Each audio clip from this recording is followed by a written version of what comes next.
The phone rings at 11:43 the night before Callum's wedding. Flynn is already in bed. He assumes it's his brother. Nervous maybe, or drunk, maybe both. He picks up. It isn't Callum. It's Margot. She doesn't say hello. She says, "He told me he'd never been serious with anyone before me." That isn't true, is it?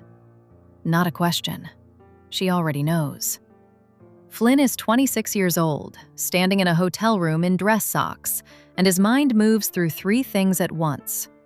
The woman before Margot, the version of that story Callum gave her, and the version Flynn actually knows. The relationship was real, long enough that his mother had started talking about what came next. It ended, and Callum folded it away and never opened it again. Flynn says, "What do you mean?" Margot says, "Don't do that. I'm not asking you to confirm gossip. I'm asking you whether the man I'm marrying tomorrow is someone who lies about things that matter." Flynn has 5 hours until the ceremony. He has a speech in his jacket pocket. He has a brother who loves this woman more than he has ever loved anything. He has a secret that isn't his, and somehow also is. He says the only thing he knows to be entirely true. He loves you. She goes quiet for a long time. Then, "Okay," and she hangs up. The next morning, Flynn stands at the altar beside his brother. Callum cries. Margot smiles the kind of smile that takes effort, the kind you maintain when something inside you has already decided to trust a thing you're not fully sure of yet. Flynn tells himself he answered the question she actually asked. He tells himself he told the truth. He tells himself this for 4 years. I want to start here, in that hotel room, with the phone going quiet and 5 hours left to the rest of their lives. Because everything that follows is the consequence of a decision made in a moment when no one was watching. And I think that's where the most honest things happen. Not in the fights, not in the fallout. In the private moment before, when there's still time to do something different, and the cost of doing it feels too high to calculate. This is not a story about whether Callum is a good person. It is a story about what Flynn knew, what he chose not to say, and whether silence can be the same thing as betrayal. Watch him carefully, because I think you're going to understand him, even when you don't agree with him, even when it makes you uncomfortable. And I want you to let yourself stay in that discomfort, because that's where this story actually lives. Flynn is 30 now. He and Callum are 2 years apart, and they grew up the way close brothers do. Shared language, unspoken rules, a loyalty that never had to be stated because it was never questioned. Their parents have been married 30 years. Their family doesn't do direct confrontation. They talk around the hard thing until the hard thing gets tired of waiting and leaves. Flynn absorbed this the way you absorb weather, without noticing. He knew about the woman before Margot. Her name was Danny, and she wasn't a fling. Callum brought her home twice. She had opinions about things Flynn respected. When it ended, Callum said in a parking lot, "It's done. I don't want to talk about it." And Flynn, who understood the rules of their family better than he'd ever articulated them, said, "Okay." And that was that. So when Callum started bringing Margot around 18 months later, lighter, more careful, more deliberate, like someone who'd looked at himself and decided to try harder, Flynn didn't ask what version of his past Callum had given her. He told himself it wasn't his place. He told himself adults get to choose what they carry into a new relationship and what they leave behind. He still half believes that. And here's the thing, so might you. The question this whole story turns on isn't whether what Callum did was wrong. That part's not complicated. The question is what Flynn owed his brother, what he owed Margot, and whether those two things were ever going to produce the same answer. They weren't. And the night before the wedding, when Margot called and asked him to tell her the truth, Flynn chose one over the other. He chose Callum. Or he chose silence, which is its own kind of choice. And 4 years later, in the middle of a completely different argument about something completely different, the sentence came out. All right, here's what you need to understand about Margot, because she matters more than this story has made space for yet. Margot is the kind of person who plans well and trusts carefully, and when she gives someone her trust, treats it like a contract. She is not naive. She's deliberate. She didn't marry Callum on a feeling. She watched him. She asked questions. She paid attention to how he talked about people he'd hurt and people who'd hurt him, and whether those accounts were always conveniently cast in his favor. She thought she'd done her due diligence. What she didn't know, what Callum hadn't told her, was that before her there had been 3 years and a woman named Danny, and a relationship serious enough that Callum's mother had a nickname for her. When Margot asked Callum about his past, he was honest about smaller things and quietly erased the biggest one. Not a lie with words, a lie with omission, which is the kind that's hardest to argue with, because there's no moment you can point to and say, "That's where you lied." Omissions don't have timestamps. Margot found out the way people usually find out, not from a confession, not from proof she was looking for, but from a careless passing reference at a family dinner 8 months into the engagement. Callum's aunt, who had no idea what version of the past Callum had given Margot, mentioned Danny by name in passing, the way people mention things they assume are common knowledge. Margot smiled and nodded and said nothing. That night, she asked Callum about it. He told her the short version. Old relationship, didn't work out, not relevant. When she asked why he hadn't mentioned it, he said he didn't think it mattered.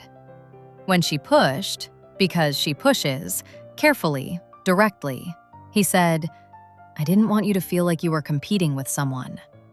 Which sounds like consideration, which is one of the ways controlling the story gets dressed up as kindness. Margot sat with this for weeks. She asked herself whether she was overreacting. She'd read enough to know that people don't owe each other complete romantic histories, that she'd kept things private too, that there was a difference between privacy and deception. She kept trying to locate the line between those things and couldn't find it cleanly. So she called Flynn. Not Callum, Flynn. Because Flynn had been there. Because if the omission was as significant as she feared, if Danny wasn't just old history, but something Callum had decided to whittle down until it fit a story that served him better, then Flynn would know. She called him the night before the wedding because that was when she ran out of room to keep deferring the question. And he told her Callum loved her. She said, "Okay." And she married him. For 4 years, she didn't bring it up. She made a decision at that altar to let the omission go, to trust the forward-facing version of him, to build something on the ground that was available. She was good at it, present, generous, willing. She made herself try, but she never fully forgot the phone call, and she never told Callum she'd made it. Here's what I want you to see, because you're watching both of them now, and this is where the pattern begins to show its shape. Callum hid something. Margot found out and chose to marry him anyway. Flynn knew she'd called and said nothing. And all 3 of them have been living inside a shared silence.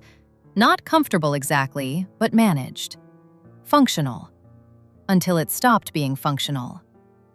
If this story is landing for you, if you know what it is to marry someone anyway, or to stay quiet because the truth felt like it would break more than it would help, subscribe and stay with me. I want to show you how this ends. We're not even close to the hard part yet. Because the silence didn't disappear. It just waited. The argument that broke 4 years of managed silence wasn't about the phone call. That's the thing. That's always the thing. It was about money. Specifically, Callum had told Margot they couldn't afford to visit her parents that Christmas because of a work expense that had come up unexpectedly. She'd rearranged plans, disappointed her mother, and moved on. 2 months later, she found a receipt. He had spent the money, not all of it, but enough, on something he hadn't mentioned. Not a crime, not even a direct lie, just another quiet redirection of the facts. She recognized the shape of it immediately. They argued. Not explosively, they weren't explosive people, but with the specific precision of 2 people who have been careful for a long time and are finally not being careful. Words that had been held in reserve started finding their way out. And somewhere in the middle of it, when Callum said, "I don't understand why you always assume I'm hiding something," Margot said, "Because I called Flynn the night before our wedding and asked him to tell me the truth about you, and I still don't know what he actually knew." The room went very quiet. She'd never said that out loud before. Not to anyone. Now it was out, and Callum was looking at her with an expression she hadn't seen before. Not guilt, not surprise exactly, but something more complicated than either. Something like the face of a person who's been waiting for a specific thing to arrive and finally hears the knock at the door. He called Flynn that night. Flynn tells this part flatly, the way people do when they're trying not to edit it. Callum called.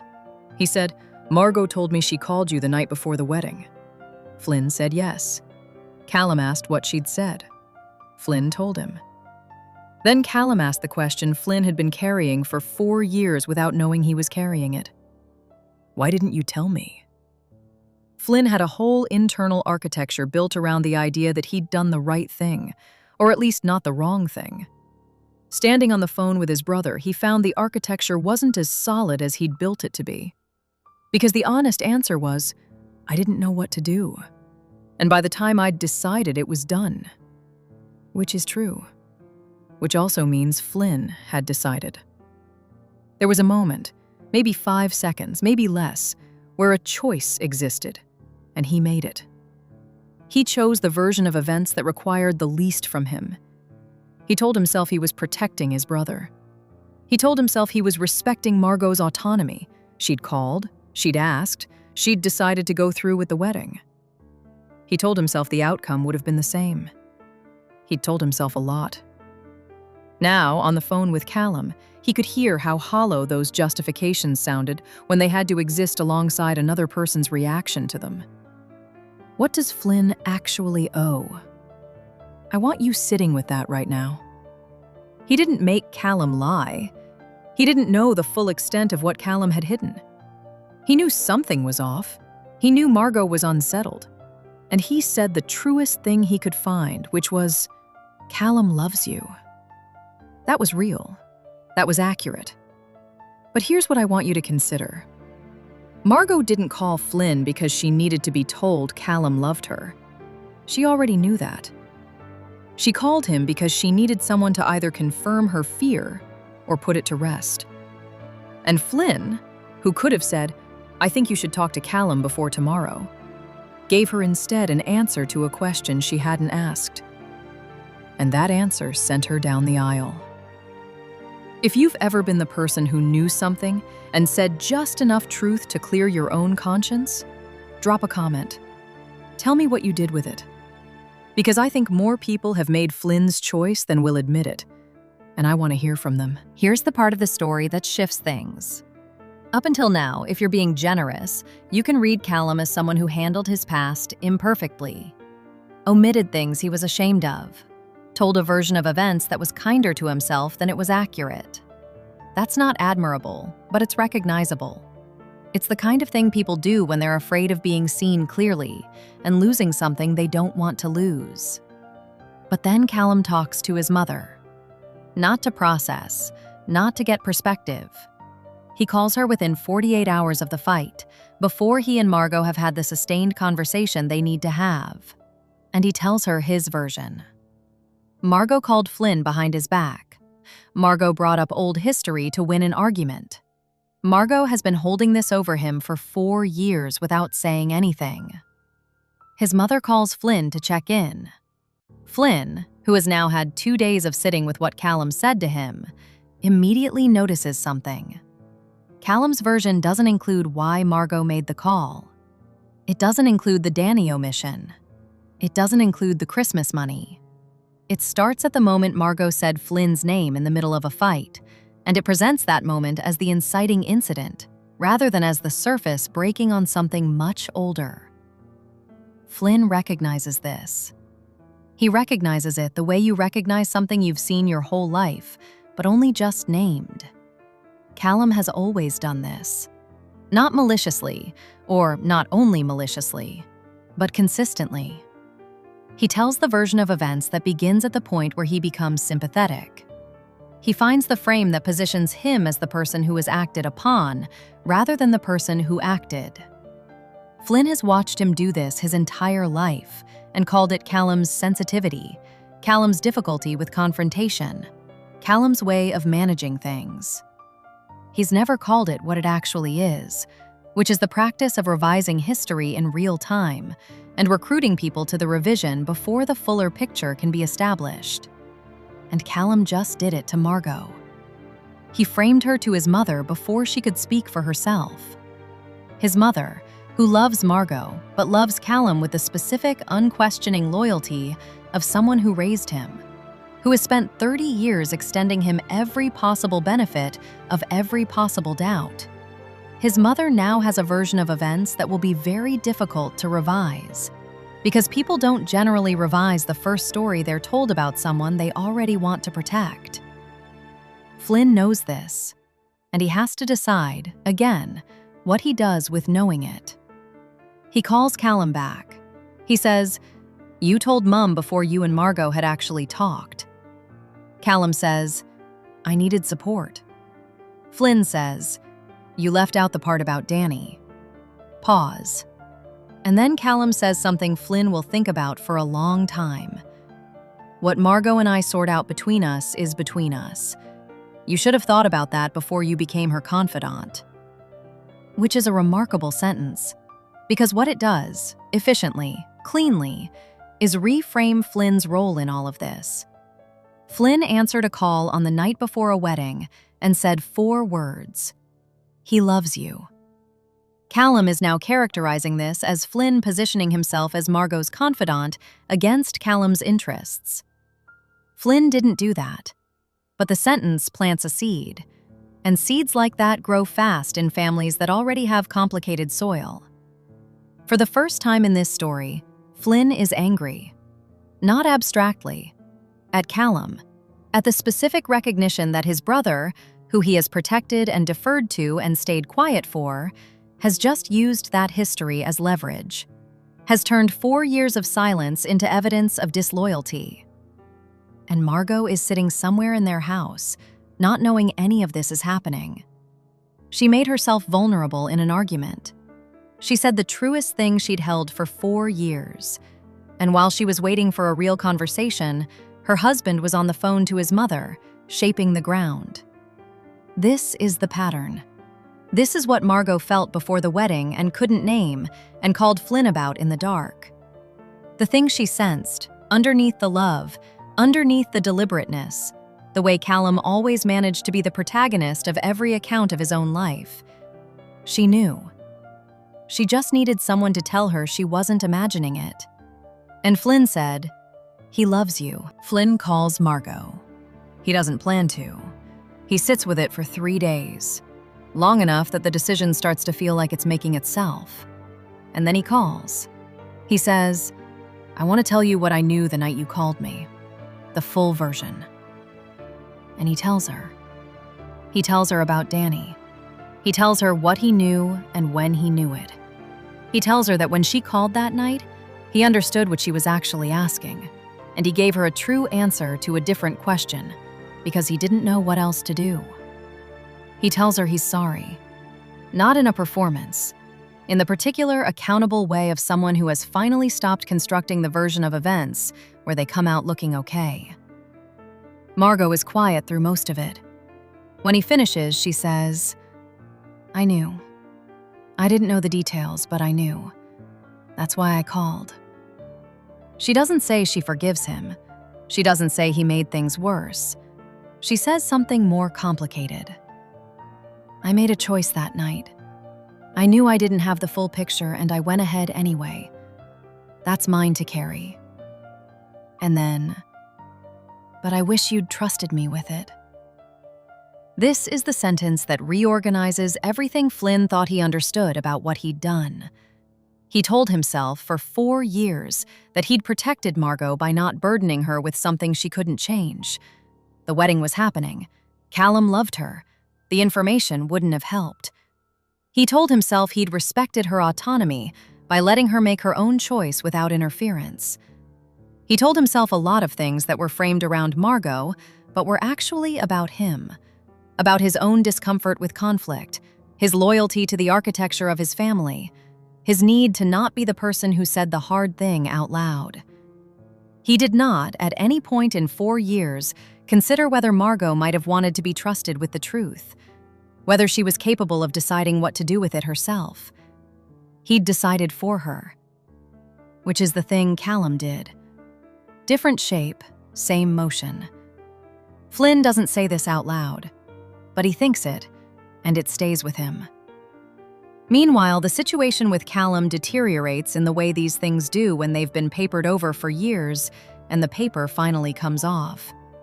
Callum and Margot are having the conversation they should have had immediately after the argument. Slow, grinding, the kind that keeps starting and stopping because the real question underneath it is too large to contain in a single session. The real question is, have you been honest with me in the ways that matter across the time we've been together? And the honest answer is, not always. And they both know it. Callum's mother calls Margot to check in. It goes badly.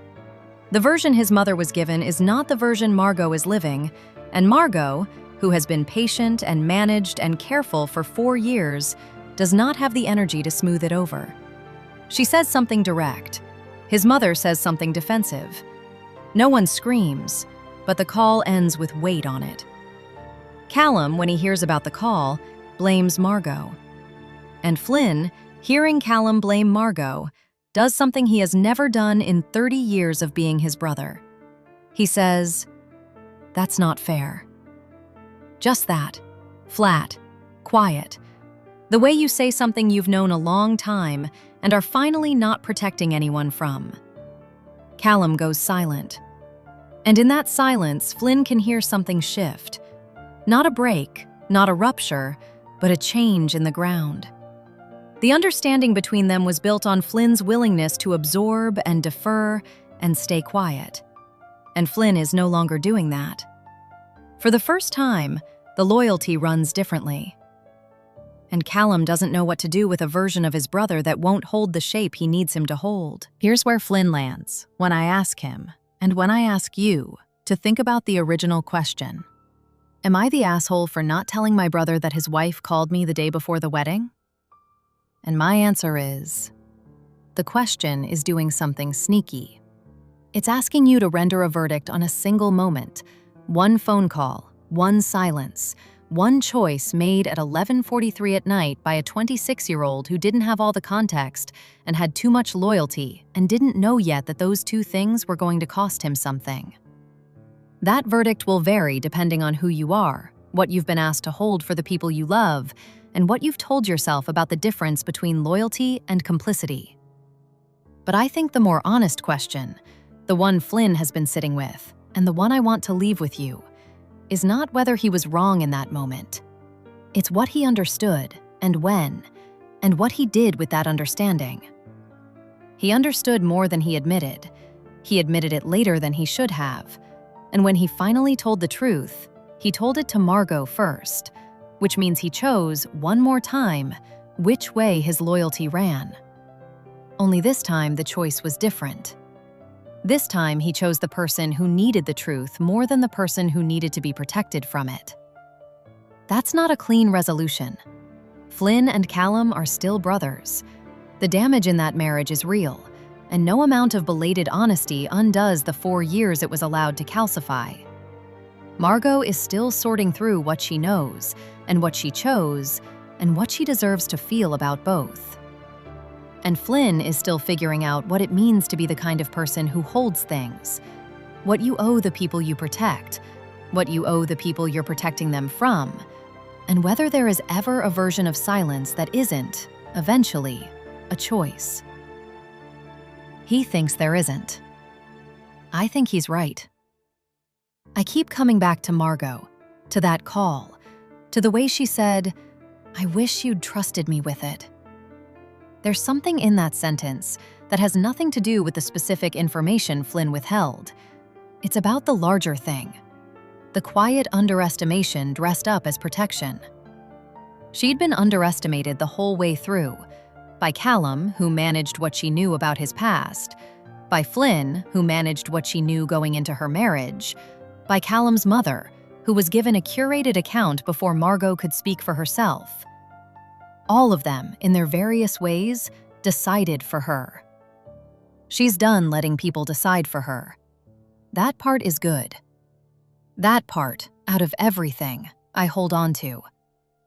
And I hold on to Flynn, too, standing somewhere at 30 with the recognition that the loyalty he'd been practicing all his life was actually a way of never having to be brave.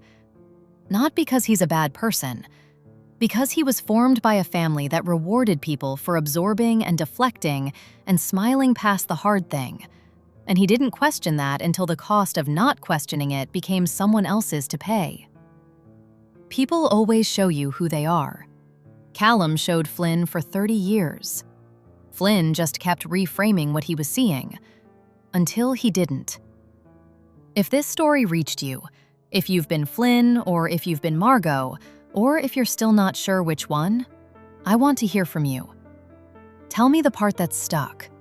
Tell me who you think Flynn actually owed. Because I've read the takes on this one, and I can tell you, people do not agree. And the people who don't agree are all right in their own way. And that's exactly why this one matters. That's Wettedy. The next video, I want to take you somewhere different. Not a phone call. A pattern that plays out across 20 years, and the moment one person finally starts reading it out loud. Same vibe, longer game. I think you're ready for it. I'm Hani. People always show you who they are. Wettedy just slows it down. I'll see you in the next one.